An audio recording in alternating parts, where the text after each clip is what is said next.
Uncle Mort's North Country by Peter Tinnerswood. They gave Carter Brandon a week off work, so he thought he'd spend the time taking day trips in his car. He took his Uncle Mort with him. This is what happened on the second day, give or take a spot of excitement. They stepped outside the house and stared glumly at the car. It was an old Ford Zodiac. It glared at them, challenging them to climb into it.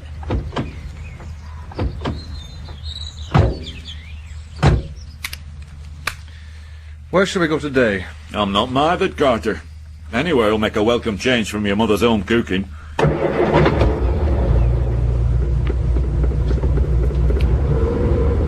The car snorted at them sullenly as they drew away from the house. Do you like cars? No. Neither do I. I reckon they've never been the same since they did away with mudguards. The gear lever juddered as Carter Brandon waited at the traffic lights outside the Cordwainers' Hall. They drove down the valley road. There were no steam hammers, the factories had gone. The shops were boarded up, there were no houses. The scummy river heaved itself over sluggish weirs, through meadows of rubble and rusting iron. There was a choked canal with a crumbling cinder towpath and oil-proud swans. In my day, Carter, this canal led to Lancashire. Did it? Aye. We're teeming with narrowboats in its prime, was this canal. One road out they carried wool and coal, other road back they fetched cotton goods and scrap metal for the furnaces. They passed a thin, thirsty pub called the Navigation Inn. Its backyard wall rippled with the reflections of the canal. A carrion crow preened itself on top of a rope-scarred bollard. I'll tell you one thing about narrowboats. What's that? They always carried a particularly nasty breed of dog on board. They'd bite the seat off your arse as soon as look at you. Mind you, so would the women. I once saw one of these canal women at the lock outside the snuff warehouse. She was stood on the back of the barge with her elbow on the tiller, and she were wearing a black shawl and a cloth cap, and she was smoking a cherry wood pipe. And she got this old wind-up gramophone, and she were playing a Victor Sylvester record. Made a great impression on me, did that. Well, it would have done. Had half a mind to ask her for a dance. Why didn't you? For a very simple reason, Carter. She were playing a foxtrot. They reached the slip-off road which led to the motorway. We'll not bother with the motorway. We'll stick to the by-roads, eh? Too bloody true, lad. Can't stand motorways, me. They've been the ruination of the north, have motorways. Before they was invented, we was totally inaccessible to the rest of the world. And now look at it. We've been overrun by southerners with sunglasses and see-through plimsolls. Presently they entered a small country town.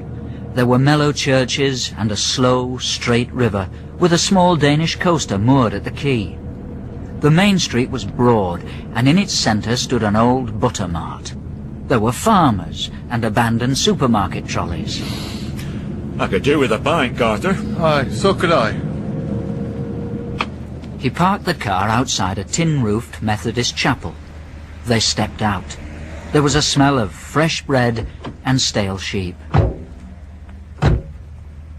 There we are, Carter. Favourite, lad, favourite. He pointed to a glum-fronted building, hunched between a saddler's and gunsmith's and a treacle toffee shop. Above its front door was a sign which read, Old Comrades Club. Champion, lad. We'll go in there and sup a couple or two. Are you a member there? Well, you don't have to be, Billick. If you're a member of one branch, you're a member of every other branch. It's binding, it's that. Like the Ten Commandments or the rules of cribbage. He took Carter Brandon by the arm and led him into the building. They climbed a flight of narrow stairs which coughed and grumbled beneath their feet. At the top was a man eating pickled onions from a jar. Uncle Mort showed him his membership card. Right then, that's all in order. Would you mind signing the visitor's book? Does your pen work? Usually. Here for the day, are you? Having a nice time? Mind your own business. What's it got to do with you? They found the bar, ordered themselves pints of beer and whisky chasers, and established themselves in a corner under framed photographs of the Princess of Wales and Alex Hurricane Higgins.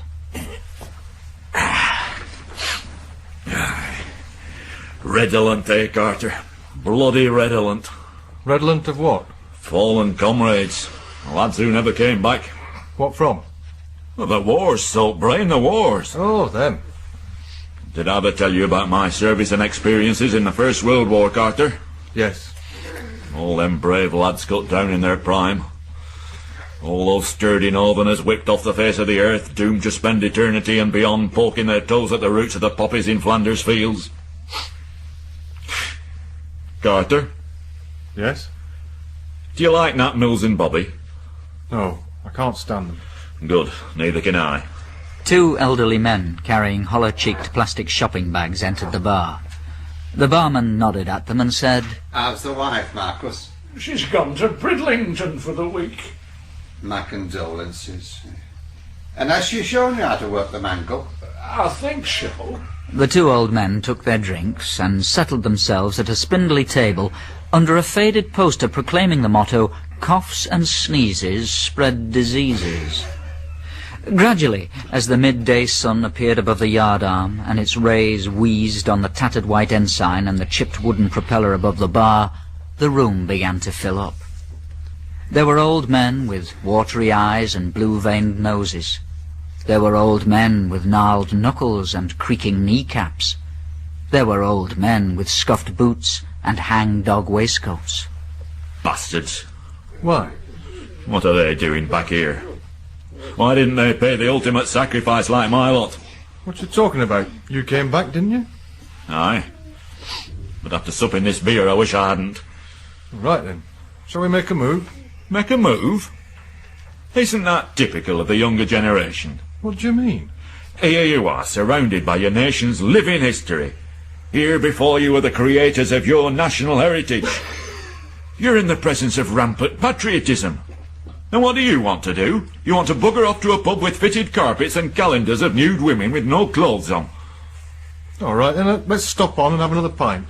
Now that's what I call patriotism. Carter Brandon went to the bar and ordered 2 more pints and whisky chasers.